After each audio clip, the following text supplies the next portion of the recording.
उपमुख्यमंत्री एकनाथ शिंदे आज नरेंद्र मोदींची भेट घेणार। सुप्रीम कोर्टातल्या सुनावणीच्या पार्श्वभूमीवर भेटीला महत्त्व।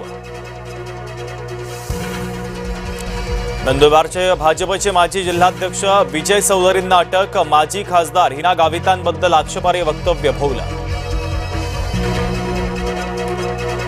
मनोज जरांगे पाटील आजपासून पश्चिम महाराष्ट्राच्या दौऱ्यावर। सभा नाही थेट समाजाशी संवाद अभियान। धाराशिव, सोलापूरसह सांगली, सातारा, कोल्हापूरचा दौरा।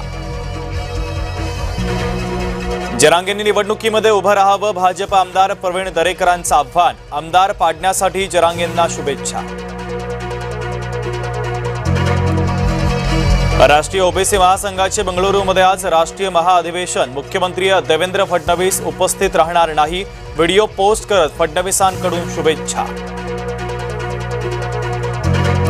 राज्यात 30,000 शिक्षकांची भरती। पसंतीक्रम देण्यास 11 ऑगस्टपर्यंत मुदतवाढ। शालेय शिक्षण आयुक्तांचे आदेश। मुंबई पुणे कनेक्टिंग लिंकच्या बोगद्यामध्ये भीषण अपघात। एकाचा मृत्यू तर 3 जण बचावले। कारच्या धडकेनंतर टेम्पो उलटला। उजनी धरण 99.67% भरलं। भीमा खोऱ्यातील पावसामुळे पाणीसाठ्यात वाढ। भीमेत 31,600 क्युसेक वेगानं पाण्याचा विसर्ग।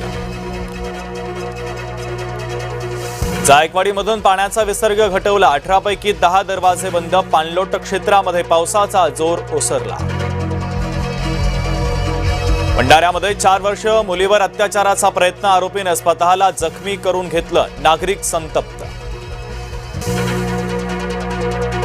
नागपुरातील अल्पवयीन मुलीच्या अपहरण आणि लैंगिक अत्याचारातल्या आरोपीला न्यायालयीन कोठडी। आकाश पाखरे ठाण्याचा। नागपूरच्या तरुण डॉक्टरचा सांगलीमध्ये भीषण अपघातामध्ये मृत्यू। खुशी मुंदडाच्या जाण्यानं शोककळा। बीडमध्ये शाळेच्या प्रांगणामध्ये खेळताना विद्यार्थिनीचा संशयास्पद मृत्यू। शृंगारवाडीमधील बालनंदनवर वसतिगृहातली धक्कादायक घटना।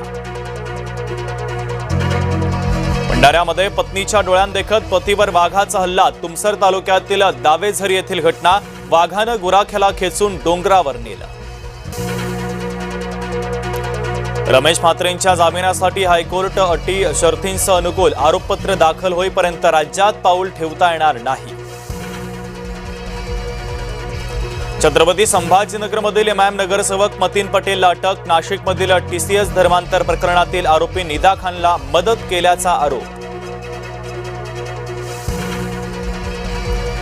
नवी मुंबई महानगरपालिका रुग्णालयातला धक्कादायक प्रकार। 10 रुग्णवाहिका असूनही रुग्णांना मिळेनात। चालकच उपस्थित नसल्यानं रुग्णांचे हाल। नाशिकमधील बागलान झरणेपाडा पुलाचा भराव खचला। गुजरात महाराष्ट्र सीमेवरील वाहतूक धोक्यात। यूपीआयच्या व्यवहारासाठी आता पैसे मोजावे लागणार। लोकसभेत विधेयक मंजूर। 2,000 रुपयांपेक्षा जास्त व्यवहारावर शुल्काची शक्यता। सूर्याची आतापर्यंतची सर्वात जवळून छायाचित्र काढण्यात शास्त्रज्ञांना यश। सूर्याचा पृष्ठभाग पहिल्यांदाच स्पष्टपणे नजरेस।